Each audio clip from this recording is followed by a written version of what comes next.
Oh ya. Kayak anu ya, kayak batik ini kayak. Dan pakai itu.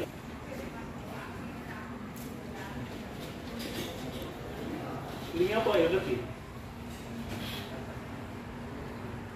Ada sejumlah tim yang punya ide seperti itu. Saya hanya menyuarakan bahwa telah dikaji bahwa ijazah itu kan lahir dari proses akademik, dan proses akademik yang terakhir yang harus dilalui oleh seorang sarjana UGM itu adalah skripsi. Nah, tanpa skripsi, ini bukan lari bergeser kemana-mana, memang satu kesatuan proses akademik yang harus dilalui oleh seorang sarjana UGM ya. Jadi tanpa skripsi yang legal, maka ijazahnya pasti palsu.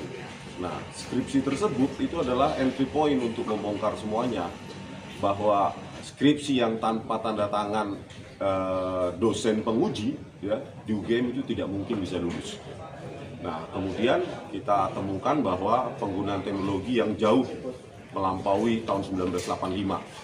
Untuk itu ya sekiranya UGM ya harus terbuka supaya bisa ditunjukkan kepada publik ya minimal di ETD UGM, sehingga di ETD UGM itu ya publik bisa membandingkan bagaimana lembar pengesahan skripsi tahun 1985 khususnya Fakultas Kehutanan UGM. Jadi bukan hanya punyanya Pak Jokowi saja dengan alasan bahwa beliau adalah presiden.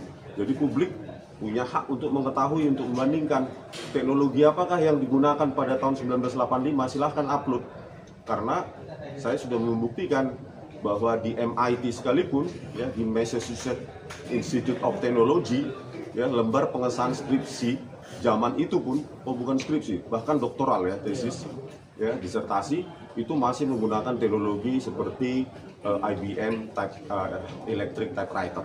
Gitu. Jadi disitulah entry point kita nanti untuk dimasukkan menurut tim itu baik ke Bareskrim laporkan kembali maupun ke Pengadilan Perdata.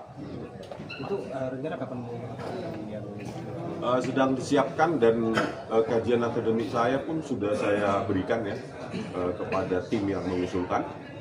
Tinggal ditunggu saja. Yang penting saya sudah menuliskan hal-hal yang perlu dilaporkan kepada Bareskrim ya, maupun ke Pengadilan Perdata ya, Pak. Ya. Sekaligus.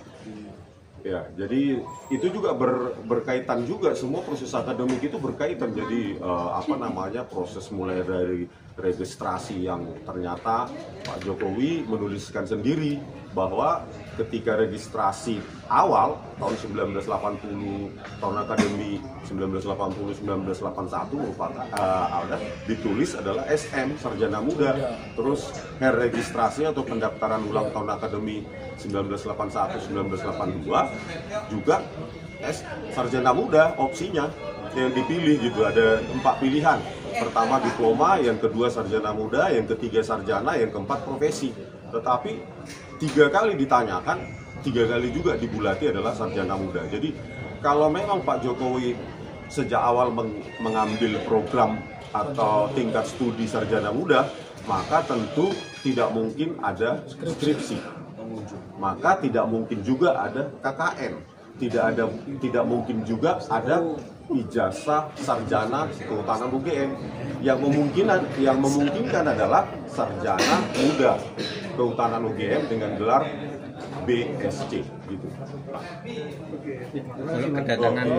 Kalau kedatangan di PN Solo ini dalam rangka apa?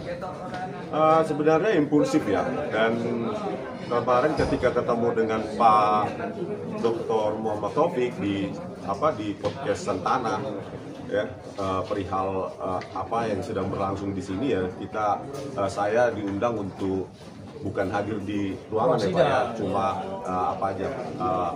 mampir ya, memberi support kepada Pak Muhammad Taufik, sehingga hakim di Pengadilan Negeri Surakarta memberikan kesempatan kepada kami untuk membuktikan kajian-kajian kami secara ilmiah dan bisa dibantah oleh pihak dari Pak Joko Widodo dengan cara ilmiah juga. Dengan cara ilmiah juga. Jadi alasan Bang Rismon kemarin kan kami jalan ya, di awal perjalanan persidangan ini ada upaya kembali untuk melakukan perdamaian, silahkan disampaikan ke majelis hakim.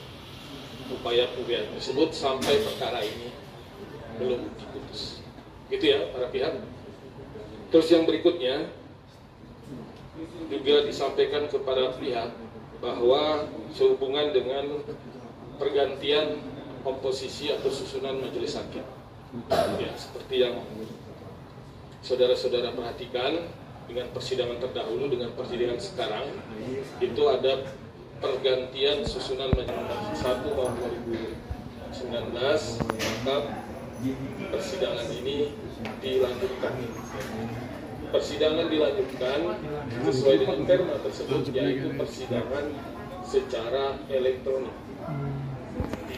Majelis menanyakan kepada para pihak, baik penggugat maupun para tergugat, apakah di antara saudara ada yang bukan sebagai pengguna terdaftar.